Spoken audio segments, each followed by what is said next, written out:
one person who gives the best hugs, who can brighten your day with just their smile, and who makes you feel so loved and wanted. For me, that person was Wilma Schoolmeister, or as I like to call her, Grandma. All of us are here today because of some connection we shared with Wilma. She had the ability to turn anyone's frown upside down. Today, December 7, 2014, marks 6 years since Wilma passed away from pancreatic cancer. Today, I would like to share with you a brief summary of my grandma's amazing life. Wilma was born on April 28, 1932, on a farm outside of Edgerton, Minnesota, where she grew up. She then moved to Michigan and went to Calvin College and received her teaching degree. After receiving her degree, she moved back to southwest Minnesota, where she married Lester Schoolmeister on June 9, 1953. They first lived in Princeburg, Minnesota, and then eventually moved back to Chandler, where they raised their 6 children together. My grandma had a very big passion for sewing and baking. She made the best brownies and the best angel food cake. To this day, I still have not tasted any better brownies or angel food cake than hers. She also loved helping her church out and taught Sunday school for many years and made numerous banners for her church. She was also a huge supporter of the Chandler Christian School, where she previously taught. Every year, she would make a quilt of all the students' handprints and then put it on the donation sale.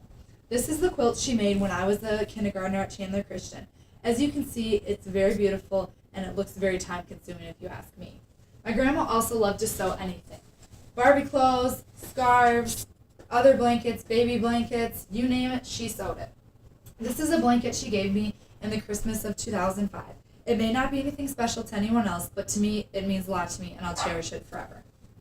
My grandma also loved gardening. She loved her flowers and she loved the birds. She once told me, "There's nothing like the beauty of the flowers and the singing of the birds to remind us of God's creation."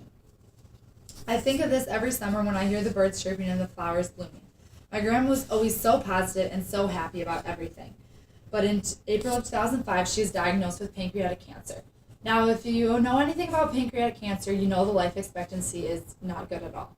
The National Cancer Institute says that pancreatic cancer is the leading cause of cancer deaths. She was immediately had surgery and began her treatments for pancreatic cancer. She was cancer-free for about a month, but then in 2008, the cancer came back full force. We knew she only had a short time to live. All of us were so angry and so sad, and we all cried. But my grandma, not her. She stayed strong and never gave up hope once. The week before she passed away, I asked her, "Grandma, how do you not hate life right now? How are you not mad at God and not the rest of the world?" And she said to me, "I knew I only had a short time to live after I was diagnosed the second time. So why waste life being mad about something that's not going to give me any of my time back? Life is too short to be angry. This was God's plan for my life, and even though we don't understand why, we have to just go with it and live life to the fullest and praise God in everything we do." This quote hit me really hard, and I think about it all the time. My grandma just wanted us to be happy and enjoy life. She was not about being sad, and she definitely did not want us to mourn her death. She died on December 7, 2008. The National Cancer Institute took a survey in 2011 that 6.7% of people will survive for 5 years for pancreatic cancer. Now, my grandma survived for 3 years, so I would say that she fought a pretty hard battle and was a pretty tough cookie. So today we gather here today to not be sad and mourn in Wilma's life, but to be happy and be thankful for the life and the time we had with her. So thank you all for coming, and let's all take some time to share some memories we had with Wilma now.